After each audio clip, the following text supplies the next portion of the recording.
Lafu Eronba Singju mũi kìa.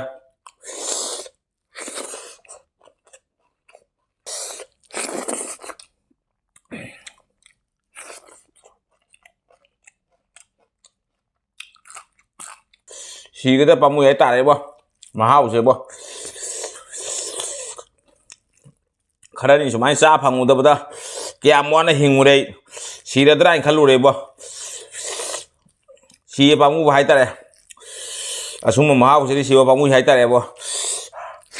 Let's go baby look kit.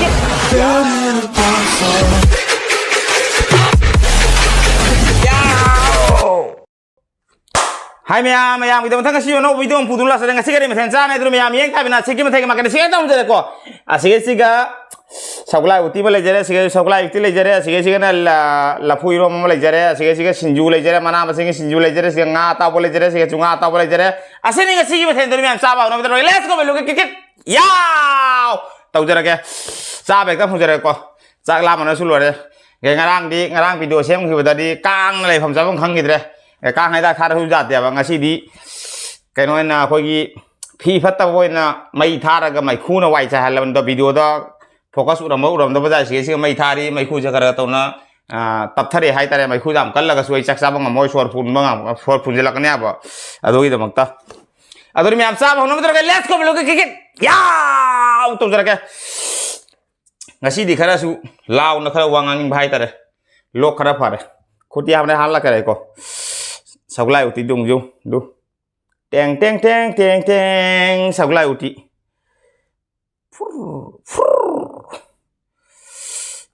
Sagol Hawai Uti sara arum hobo ko loi pheya bani bo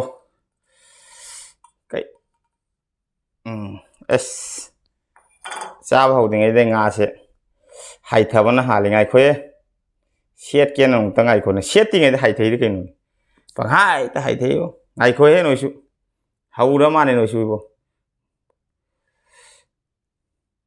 nói chui mà pu mà sắc khăng được bài ta này nói chui ngạc thì khăng một da ibu ngô ngạc thì khăng ngô mà pu mà sắc khăng biu vô ngạc tăng ngày biu vô siết kiếm tăng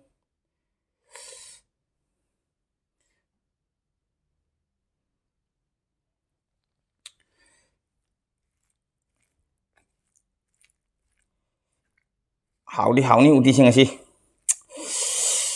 mà sai thùng vào cái giá ninh lấy bằng sao không được này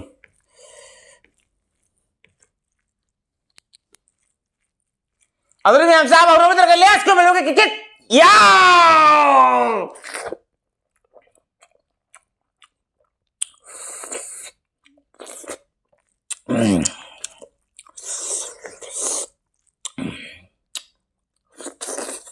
Mau không kìa, giáo lau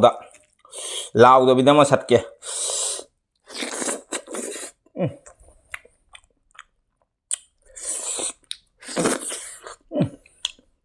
Lafu Eronba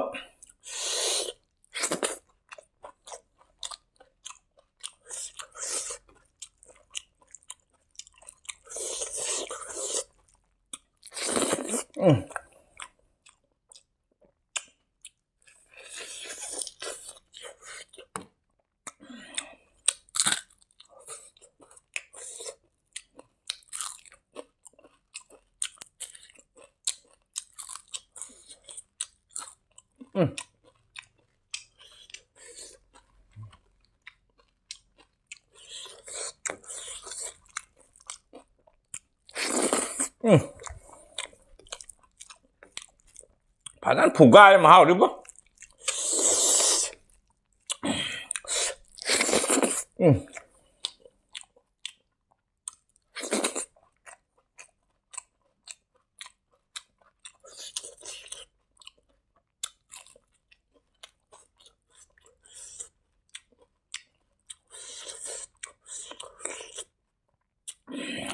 Singju mũi kìa.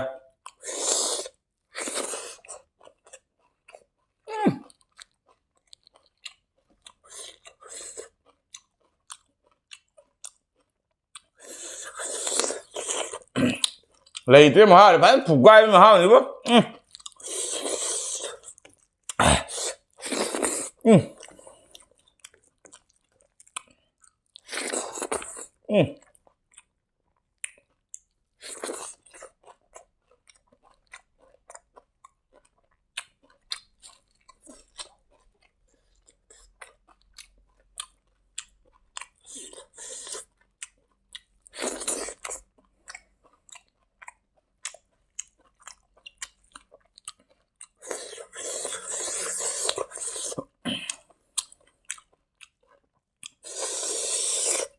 Fazana hawe lafu se khara di mura bani ko muje kai no di akoina chana ba lafu do era maro se moi di juan mani na afang lafu ka purak nga juan mani na adona muri mi se aina kharma se lafu se akoi asosan na ka yaba keno ado lafu do bu kai no ha do champa lafu hai tara champa lafu ko bodogi pambi ma la se se adogi lafu ma la hai tara champa lafu gi ado sona atoba mogi manipu imai ben na kari kauna base chini champra ko bra keno to bani chini champra gi pambi do imane ai na khanja bata lafu di loina cha jai ko jara ga su mu bu chi ai na khan bai wani ko ase chana da bani akoi na chana da bodo oi bata re hai tare sibri siro se sara khangya ba ado su keno di machu se mana da bodo akoi chai do changbi nga tane ba chingi lafu ga ga changbi gan cha bane ba je asidi atopa lafu ma leina phut pada musin mu bodo mu ra ba ji khajang se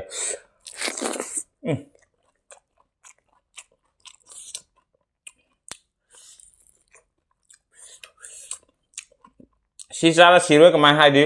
ai ham da cha khra ba ngasi sente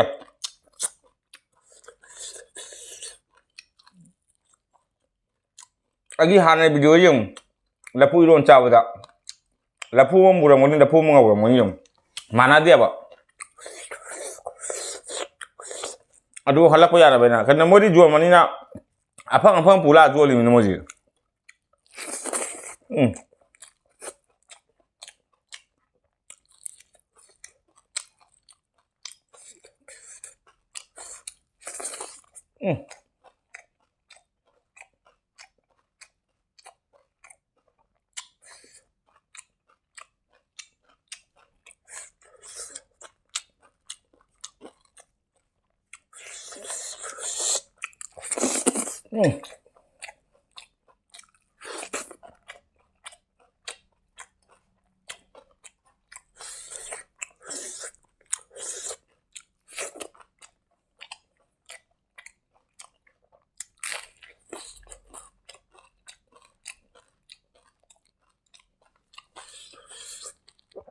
kari gua no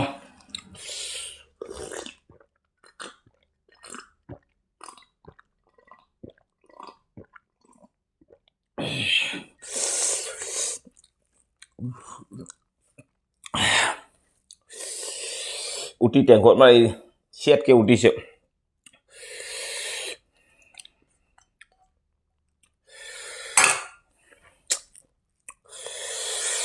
padan hawi bo uti se irom se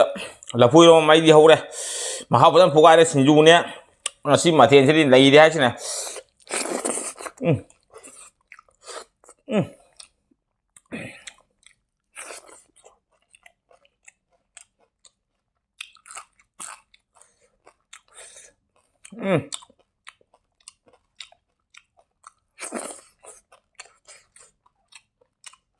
mu bra lafu cha mu benyum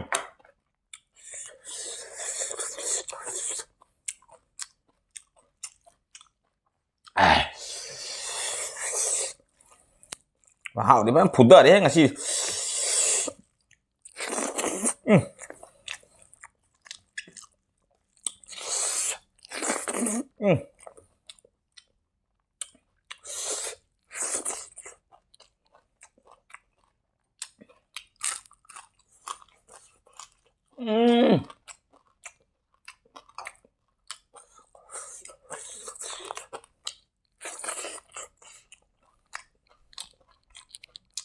Cái khổ nữa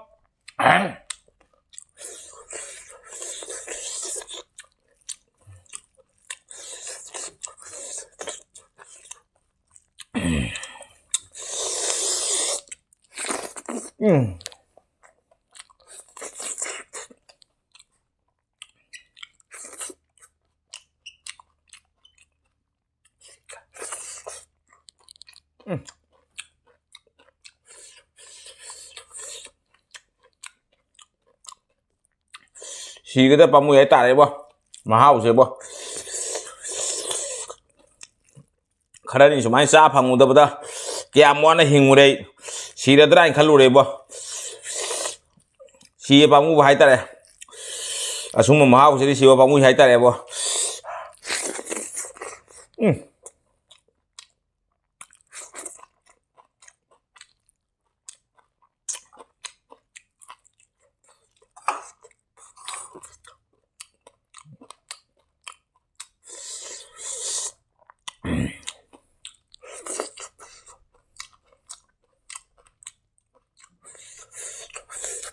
khani nale bro pothapam khang dia je agi video matam jora ai cha matam jora kan khal dia ba kya wan khal gi matam lien gi yama lien gi ta matam do khale sidro bana do siba jam ki ba mini se ai siba jam ki haira gadi maram haira gadi asum ahau pa sinjak te hundo sining dia ba makhan gi ahau bana phangi se je ngasi sai si he num makhan magi ahau phangana ba ngode khangi ba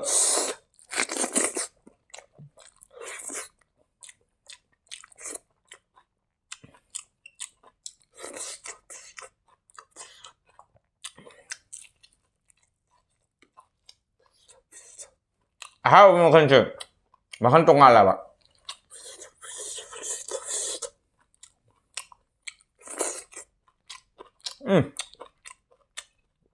asem bing asem ya hundo chakna khamda pamu jam no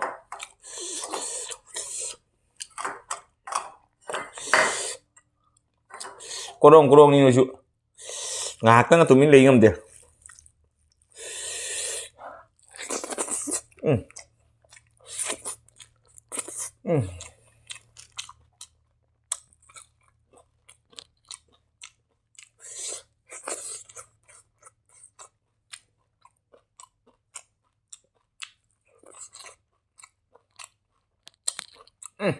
em bukan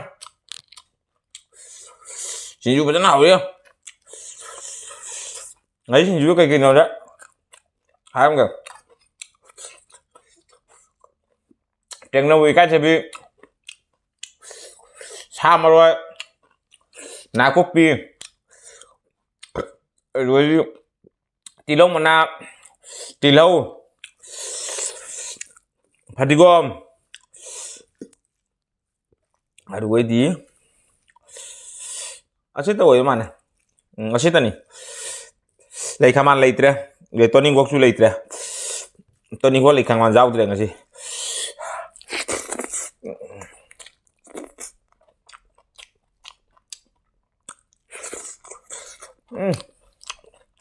lore si mahal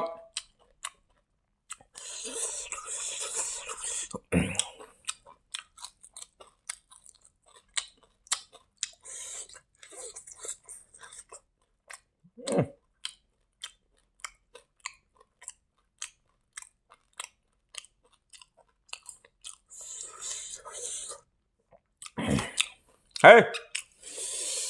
bukan jengkel sih mah tuh ini iga sih. Ihe,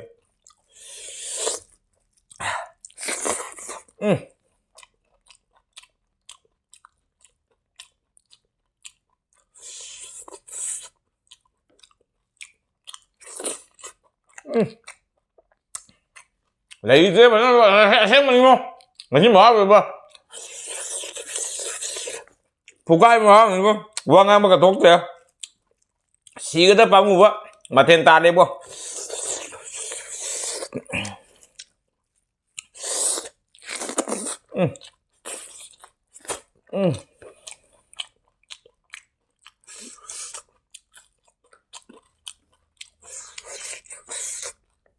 Xí cái đó là chú. Xí mà thêm ra cái xí ra cái cái mềm được xem mình không?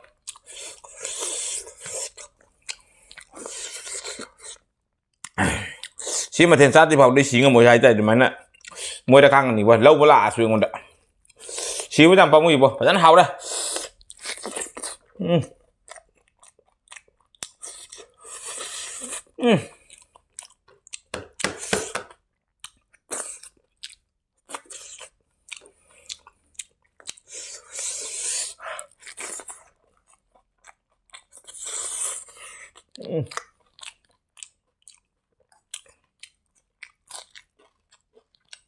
ว้าว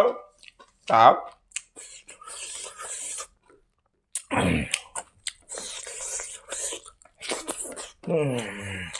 ไอ้กวางรู้แล้ว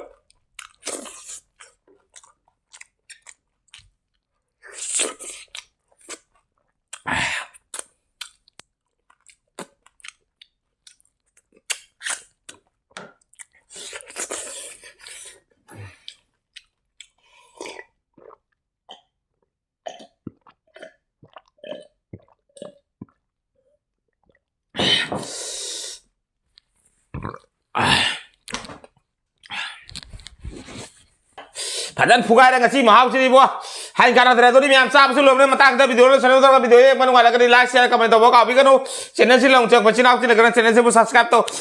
untuk bel kau ketang lalu gua kau bikin aduh di suami menak saya kayak gini video tang beri ketang ini kenapa aduh teman channel subscribe tuh untuk bel kau ketang lalu gua kau bikin hari yang lihat baca sister brother miam hari yang lihat belum takut tadi miam sih video lagi video coba sakar lalu kerja tuh asyik haram ya makanya biasa ngobrol dengan sih di belum kerja lagi next sudah rumah cik di bye bye. Bye bye. Bye.